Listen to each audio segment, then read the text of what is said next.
परमेश्वर की महिमा को दिखाना तेरी ये पर्सनल जिम्मेवारी है। अपनी गवाही को खराब ना होने देना तेरी ये पर्सनल जिम्मेवारी है। अपने जीवन से परमेश्वर के नाम को महिमा देना। आमीन। आपकी लाइफ ब्लेस करता है परमेश्वर जब आप पर्सनल जिम्मेवारी लेते हैं कि मैं खुदावंद पर्सनल जिम्मेवारी लेता हूं कि मेरी जिंदगी से तेरे नाम को सिर्फ महिमा ही मिलेगी।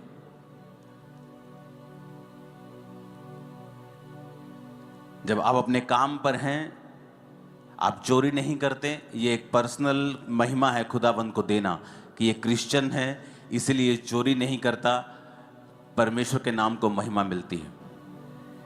आप अपने मोहल्ले में हैं, आप बाकियों की तरह चुगली नहीं करती, आपको नहीं इंटरेस्ट कि दूसरे के घर में क्या हो रहा है, आपको इंटरेस्ट है कि आज मैंने प्रार्थना की है कि नहीं की, आज मैंने बाइबल पढ़ी है कि नहीं पढ़ी, आज मेरे बेटे ने, मेरी बेटी ने, मेरे हस्बैंड ने परमेश्वर में समय बिताया है कि नहीं बिताया। आपको पता है कि अगर आप भी उनके जैसा ही करेंगे तो ये परमेश्वर की महिमा नहीं होगी। और जब आपकी जिंदगी से, पर्सनल जिंदगी से प्रभु की महिमा नहीं होती, वो आपको नहीं बढ़ाता।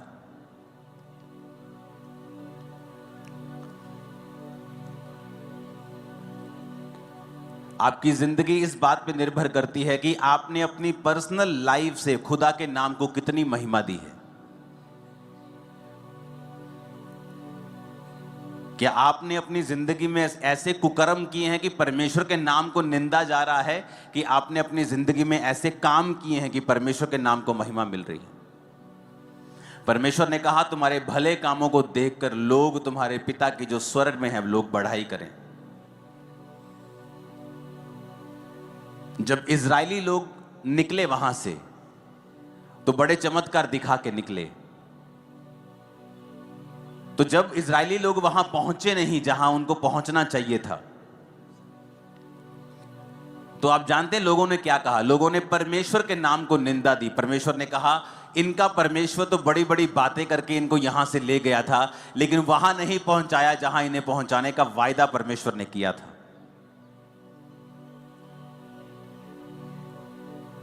और वचन में क्या लिखा है कि इसके कारण परमेश्वर की निंदा हुई अन्य जातियों में।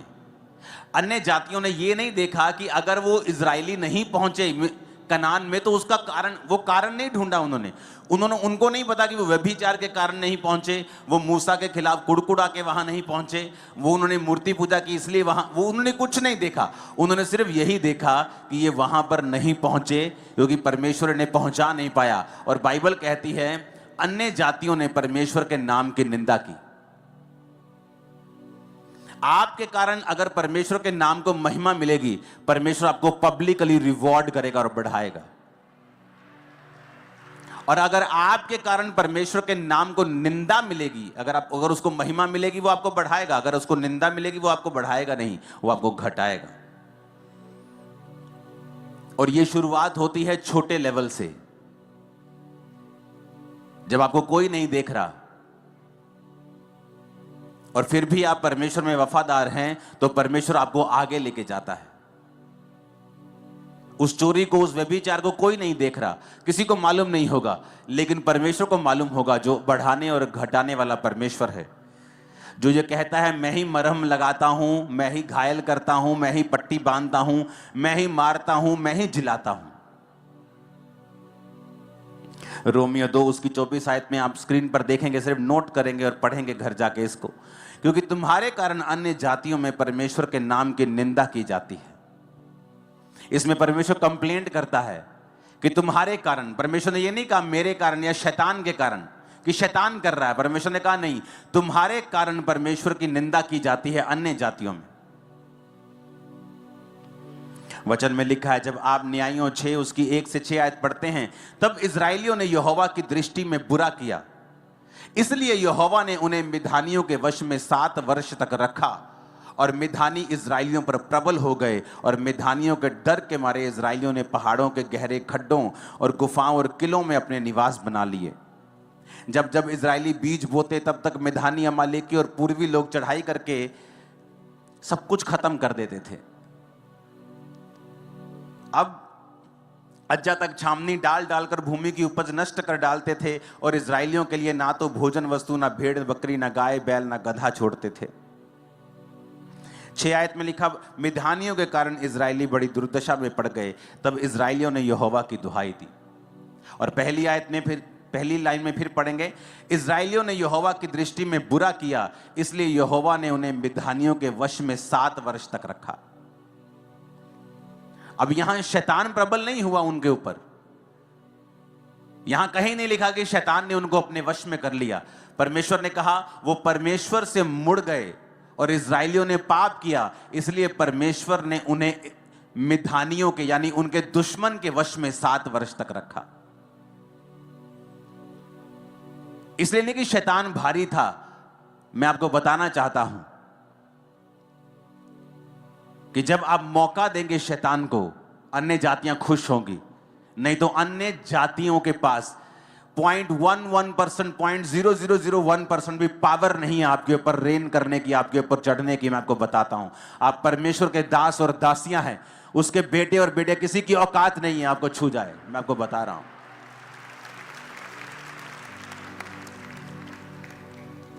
लेकिन वचन कहता है तुमने शैतान को मौका दिया, तुमने वो किया जो बाइबल के खिलाफ था। और बाइबल कहती है इसके कारण अन्य जातियों ने परमेश्वर के नाम की निंदा की। उन्होंने ये नहीं कहा ये व्यक्ति बुरा है, उन्होंने कहा नहीं, पूरी क्रिश्चियनिटी बुरी है। और जब आप परमेश्वर के नाम को नीचा करेंगे, परमेश्वर आपको और नीचा करेगा। आप उसके नाम को ऊंचा करेंगे, परमेश्वर आपको ऊंचा करेगा। सब कुछ आपके हाथ में है। हालेलुया।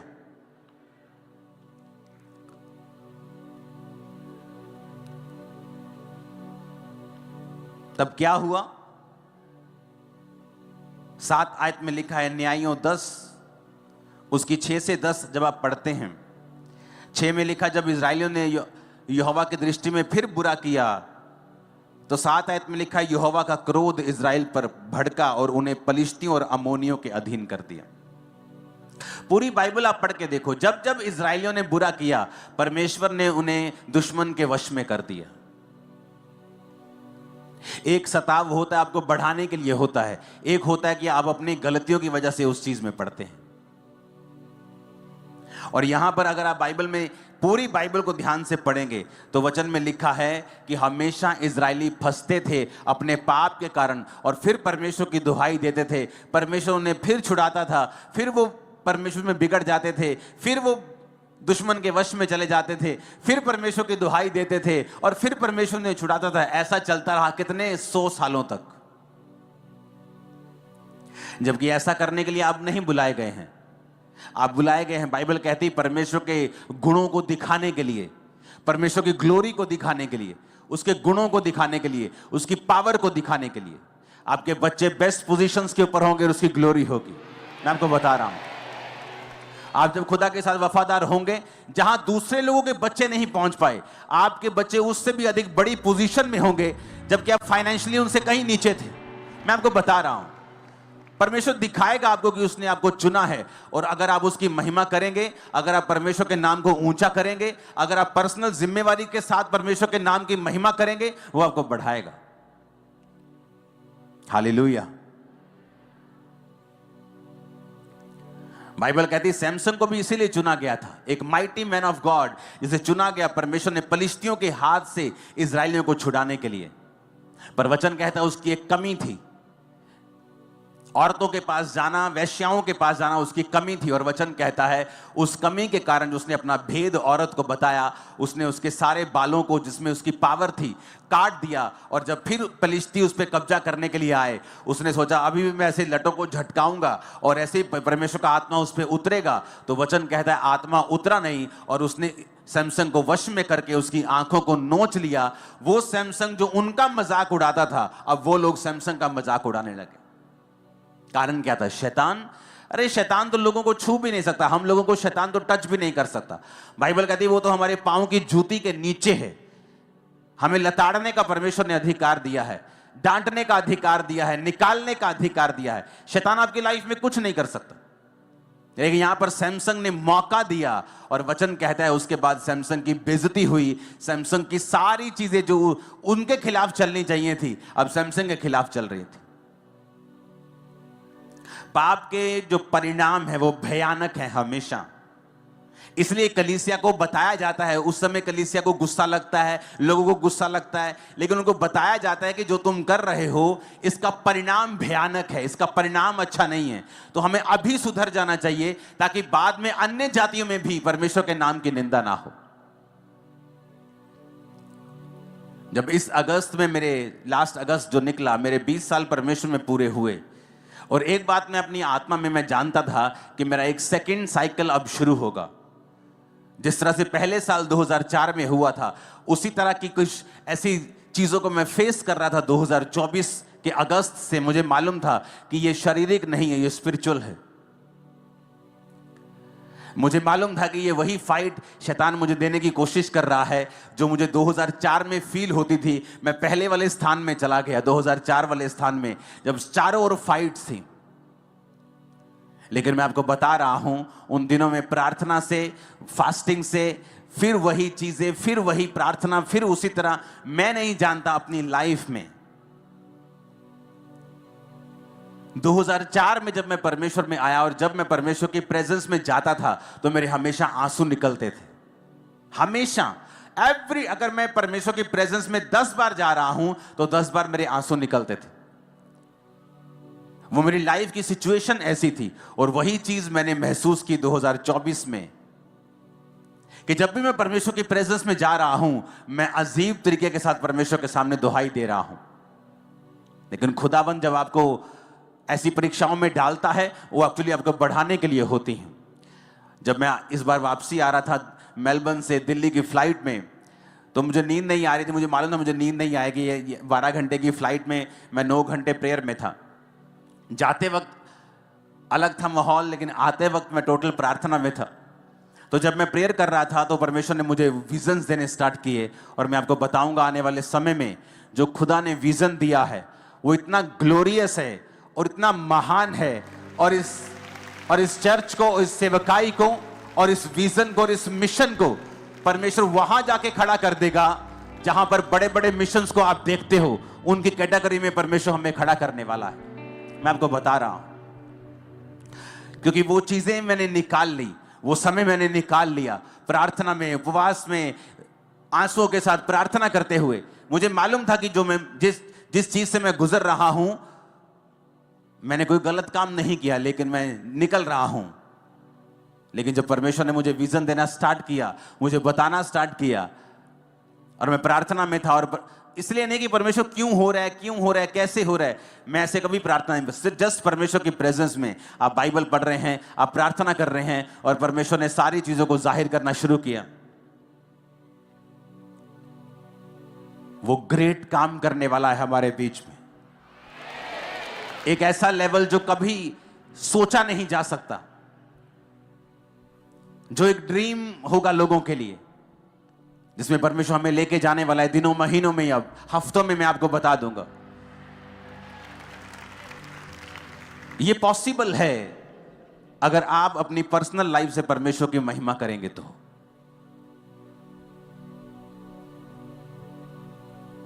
अगर आप अपनी वाइफ के सामने भी ब्लू फिल्म देख रहे हैं, आपने अपनी पर्सनल गवाही को खत्म कर लिया है। अगर आपकी फैमिली को पता है आप झूठ बोलते हैं, तब भी आपने अपनी पर्सनल गवाही को खत्म कर लिया है। आपकी पर्सनल टेस्टिमनी आपके लिए सबसे बड़ा ट्रेजर है, सबसे बड़ा धन है, सबसे बड़ा खजाना है। आपकी गवाही जो आपको अपने आसपास लोगों को पहले बतानी है। पहले आपके लोकल लोगों को आपकी गवाही मालूम होगी, फिर आपके मोहल्ले को, फिर आपके नगर को, आपके देश को, आपके पूरे वर्ल्ड को फिर आपकी टेस्टिमनी मालूम होगी। लेकिन शुरुआत आपके घर से होगी, आपके आसपास के लोगों से होगी कि आप कैसे हैं। हो सकता है कई साल आपकी सिचुएशन चेंज ना हो और परमेश्वर ये चेक करे कि आप कैसे हैं। जो विजन, जो मिशन परमेश्वर ने आपको दिया है, कि आप उसको संभाल पाएंगे, कि आप उसके काबिल हैं, वो आपको परखेगा कई तरीकों के साथ। और मैं लोगों को एक मैसेज देना चाहता हूं जो परमेश्वर ने आज अभी इस मीटिंग में आने से पहले मुझे दिया है। जिन लोगों को लगता है कि परमेश्वर के नाम को ऐसा बोला जा रहा है किसी व्यक्ति के कारण या किसी के कारण, उनको एक वचन जो परमेश्वर ने मुझे दिया मैं आपको देना चाहता हूं। यहोशूएल 36 उसकी 23 हम सब पढ़ेंगे भी, सब स्क्रीन पर भी देखेंगे, सब बाइबल की ओर भी देखेंगे अगर बाइबल आपके पास है तो। परमेश्वर कहता है मैं अपने बड़े नाम को पवित्र ठहराऊंगा। जो जातियों में अपवित्र ठहराया गया जिसे तुमने उनके बीच अपवित्र किया, और जब मैं उनकी दृष्टि में तुम्हारे बीच पवित्र ठहरूंगा तब वे जातियां जान लेंगी कि मैं यहोवा हूं। परमेश्वर यहोवा की यही वाणी है। परमेश्वर की आत्मा ने कहा आने वाले दिनों में ऐसे कार्य होंगे, ऐसे काम होंगे कि ये पूरी जातियां परमेश्वर को पवित्र ठहराने लग जाएंगी, और खुदा अपने आप को खुद पवित्र ठहराएगा, और क्रिश्चियनिटी की नाम की बल्ले बल्ले होगी और ऊंचाई आप देखेंगे इसके। और आमीन ऊंचा चाहिए चर्च। ये होगा अब।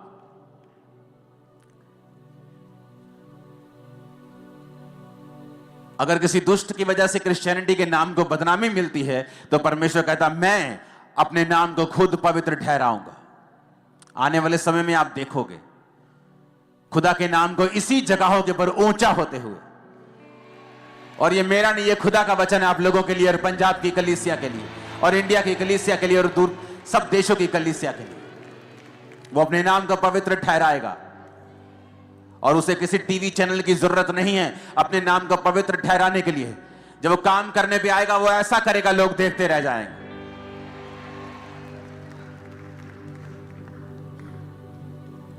और परमेश्वर कहता है जातियां जान लेंगी कि मैं यहोवा हूं। हालेलुया। परमेश्वर हमें एग्जाम्पल्स देता है किस तरह से हमें चलना है और किस तरह से नहीं चलना है। इसलिए बाइबल में जब भी आप देखेंगे तो परमेश्वर के जो लोग थे उनकी गलती को छुपाया नहीं गया है। यह नहीं कि अगर दाऊद ने व्यभिचार किया तो उसकी गलती को छुपा दिया कि दाऊद ने नहीं किया। परमेश्वर ने बताया कि दाऊद ने व्यभिचार किया और उसकी वजह से दाऊद को मुसीबतें सहनी पड़ी, उसके घर में तलवार चली, दाऊद को फिर नंगे पांव वहीं भागना पड़ा जहां से उसने शुरुआत की थी। दाऊद ने कहां से शुरुआत की थी? उन्हीं पहाड़ों में जहां वो अपने पिता की थोड़ी सी भेड़ बकरियों को चराता था, नंगे पांव रहता था, धूप में, पाले में, औस में रहता था। और जब उसने पाप किया राजा बनने के बाद उसी पहाड़ में उसी नंगे पांव उसको भागना पड़ा और लोग कहते थे ओछा ओछा। और लोगों को मौका मिला दाऊद को निंदा करने का। और वचन क्या कहता है? अगर तुम व्यभिचार करोगे तुम्हारी नाम धराई कभी मिटने वाली नहीं है। क्या हो सकता है कोई अंगारों पर चले और ना जले? क्या हो सकता है कोई अंगारे अपने कपड़ों के ऊपर रख ले और उसके कपड़े बच जाएं? परमेश्वर ने कहता अगर जो व्यभिचार के ऊपर चलेगा उसका हाल भी ऐसा ही होगा।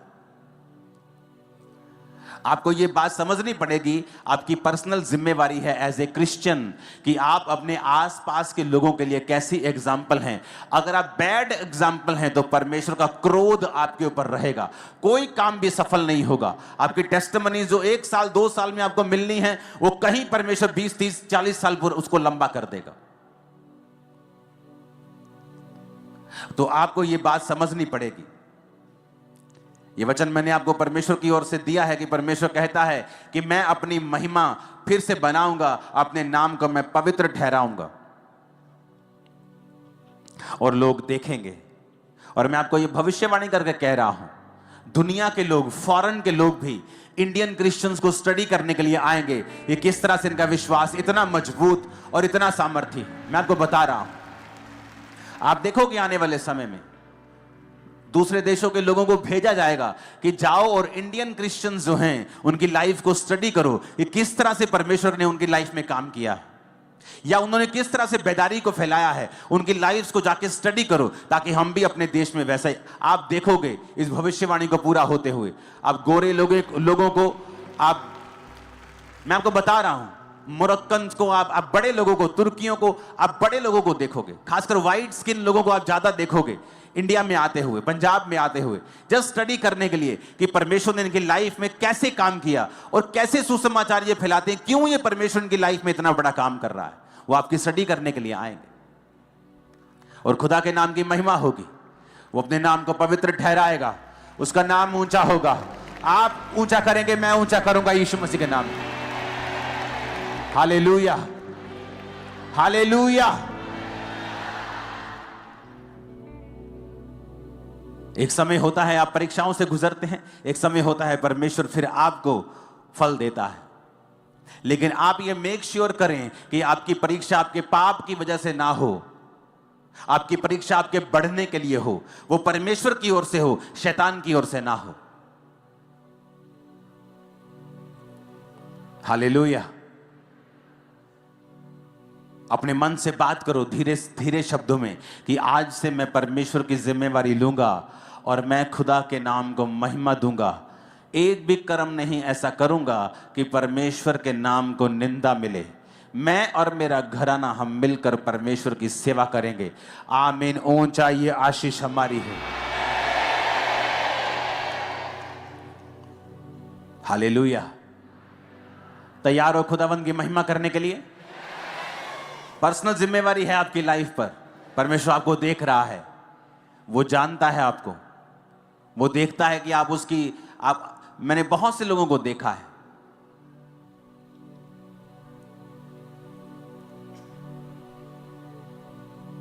आपका जो मन है वो परमेश्वर से लगा होना चाहिए। अगर आपका मन प्रभु से लगा हुआ है, जब आप चर्च में नहीं हैं या फायर एटमॉस्फेयर में नहीं हैं,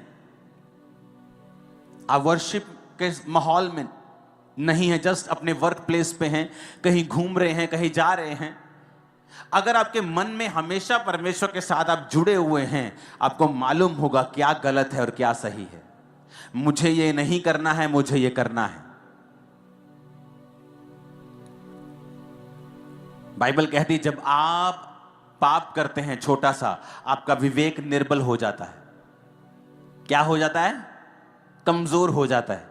आप छोटे छोटे पाप करते हैं ना, और ऐसे पाप करते हैं आपको मालूम होता है कि ये पाप है, धीरे धीरे वो पाप आपकी लाइफ में रेगुलर हो जाता है। अगर आपके शरीर को थकावट हो जाए एक दिन तो बहुत महसूस होती है, लेकिन जब लगातार वो चलती जाती है आप हैबिचुअल हो जाते हैं कि ये प्रॉब्लम आपकी लाइफ में है। जब एक व्यक्ति छोटे छोटे पाप करता है, आंखों का पाप, व्यभिचार, कुछ मोबाइल पे देख लिया, कुछ गलत काम कर लिया, उसका विवेक निर्बल हो जाता है। जब आप निर्बल हो जाते हैं, तब अगर आप अपनी निर्बलता का इलाज ना करें तो आप मर जाते हैं। और जब विवेक मर जाता है, मैं आपको बता रहा हूं, वो अगर वो पाप भी करेगा, उसका विवेक उसे दोषी नहीं ठहराता। पता है क्यों? क्योंकि उसका विवेक मरा हुआ है। एक मरा हुआ बंदा इल्जाम नहीं लगा सकता। एक मरा हुआ व्यक्ति नहीं कह सकता वो तेरे मुंह पे दाग लगा हुआ है, वो तेरे कपड़ों पे दाग है। मरा हुआ व्यक्ति नहीं कह सकता। जब पाप कर करके विवेक को खत्म ही कर लिया, विवेक मार ही लिया, तो विवेक दोषी क्यों ठहराएगा फिर आपको?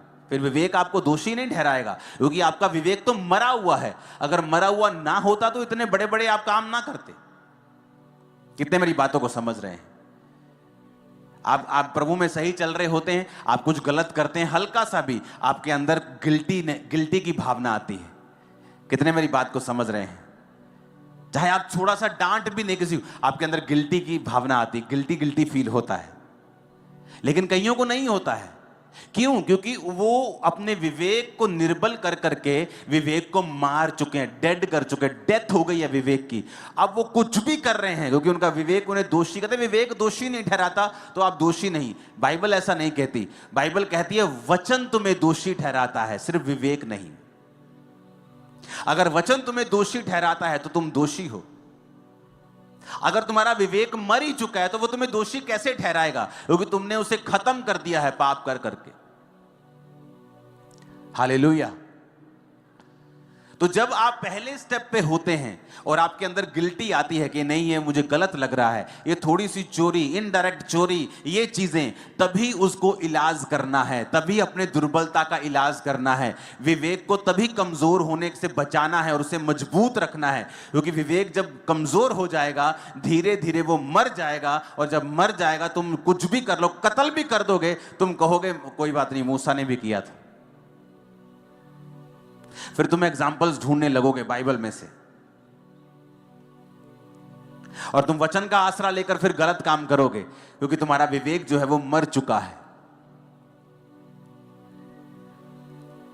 अपने विवेक को मरने नहीं देना, अपने अंदर वाले आदमी को मरने नहीं देना, और उसे कमजोर नहीं होने देना, उसे मजबूत रखना है। क्योंकि जब आपका विवेक सही होता है तब परमेश्वर आपके अंदर एक विश्वास का उत्पत्ति करता है। अगर आपकी लाइफ में एक बड़ा काम आपको करना है कि ये मेरी लाइफ में हीलिंग होनी चाहिए, खुदावन ये मेरा बेटा बचना चाहिए, प्रभु ये मेरी बेटी मसीह में आनी चाहिए, प्रभु मेरा हस्बैंड मसीह में आना चाहिए, उसके लिए आपको संपूर्ण फेथ चाहिए कि आप प्रार्थना में बैठे, खुदावन मेरे हस्बैंड के दिल दिमाग रुचि जिस्म जान पे अपना अधिकार कर, जितनी अंधकार की शक्तियां इसके जीवन में मैं डांटती हूं, यीशु के नाम में इसके जीवन को छोड़ के जाए। ये दलेरी कब आएगी? जब आपके अंदर विश्वास होगा कि यीशु के नाम में मैं सारे बंधन अपनी लाइफ के, गरीबी के, हमारी लाइफ में जितने गरीबी के श्राप हैं मेरे परिवार पर, मैं सारे बंधन तोड़ता हूं, डांटता हूं यीशु के नाम में। ये दलेरी कैसे आएगी? जब विवेक ऊंचा होगा और विश्वास हाई होगा। जब आपका विवेक निर्बल नहीं होता और आप विवेक मजबूत होता है, आपको पता आप किसी बात में दोषी नहीं, आपका विश्वास टॉप पे होता है। क्यों? जब आपका विवेक सही होता है, आपका कनेक्शन प्रभु के साथ तार जुड़ी होती है। जब तार जुड़ी होती है, प्रभु आपसे बात करता है, आपको सुनाई देती है। निर्बल विवेक में जब प्रभु बात करता है तो कभी सुनाई देती है, कभी आधी सुनाई देती है, कभी अधूरी, कभी सुनाई देती है, कभी सुनाई देती नहीं है। जब विवेक मरा हुआ होता है तो परमेश्वर चिल्ला चिल्ला के भी बात करे, आपको कभी मालूम नहीं होगा कि प्रभु क्या चाहता है। जब विवेक मजबूत होता है, उससे क्या होता है, आपका मन आपको दोषी नहीं पाता। आप जब प्रार्थना करते हैं, प्रभु के सामने जाते हैं, तो आपको एक हियाव होता है कि मैं जो मांग रहा हूं परमेश्वर मुझे देगा। बाइबल का जो विश्वास है आपके अंदर एक अजीब रीति का बन जाता है। और जब आपका विश्वास बढ़ने लगता है, आपका विवेक हाई लेवल पे होता है, आप प्रेयर करते हैं और शैतान भागता है। कितने मेरी बात को समझ रहे हैं? क्यों? अब आपको मालूम शैतान क्यों आपके विवेक को निर्बल करना चाहता है? ताकि आपका विश्वास कम हो, आपका कनेक्शन कंप्लीट ना हो, आपको प्रभु की आवाज सुनाई ना। आपको मालूम है एक बात, परमेश्वर हर एक जन से बात करता है। जरूरी नहीं वो आपसे कानों में बात करे, लेकिन वो हर एक जन से बात करता है। आपके सर्कमस्टेंसेस के द्वारा, वर्ड के द्वारा, आपके परमेश्वर के दास के द्वारा, किसी भी माध्यम के द्वारा आपसे वो बात करता है। अगर आपका विवेक निर्बल नहीं है, अगर आपका विवेक मरा हुआ नहीं है, आप उसकी बात को झट समझ जाते हैं, चाहे वो 4 साल का बच्चा क्यों ना हो, कि ये बात मुझे परमेश्वर ने बोली है।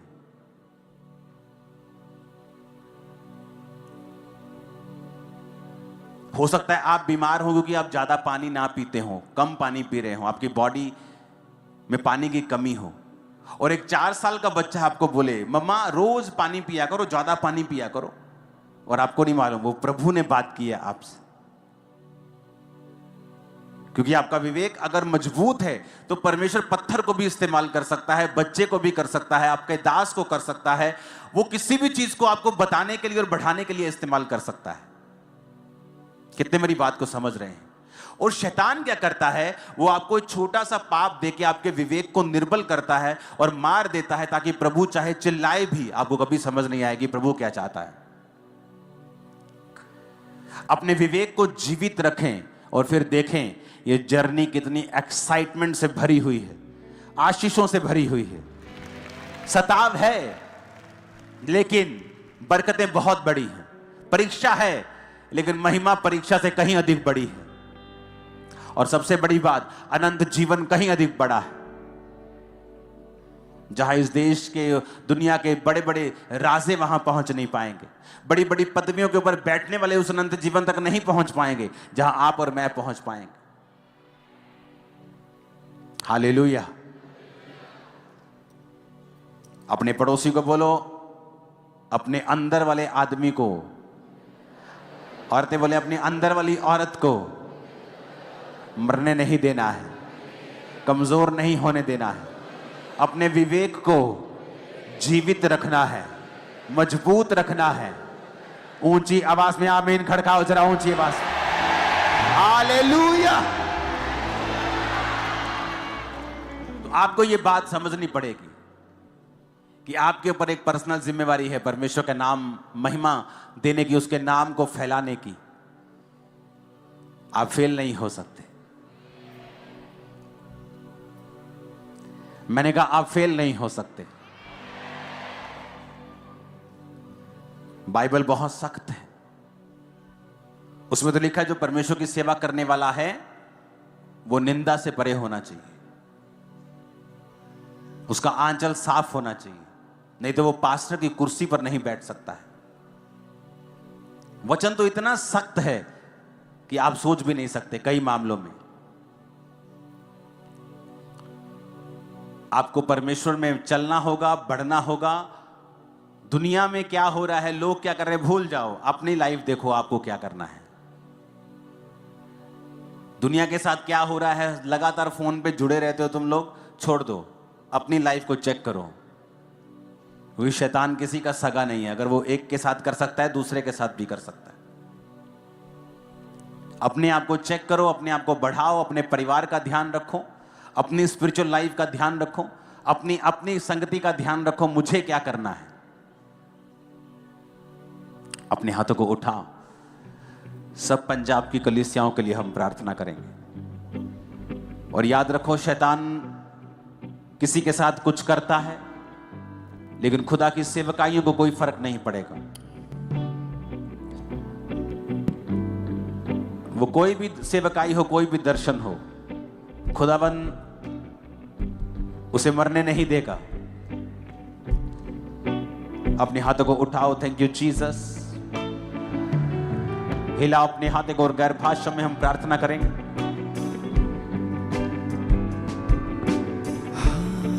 हालेलुया,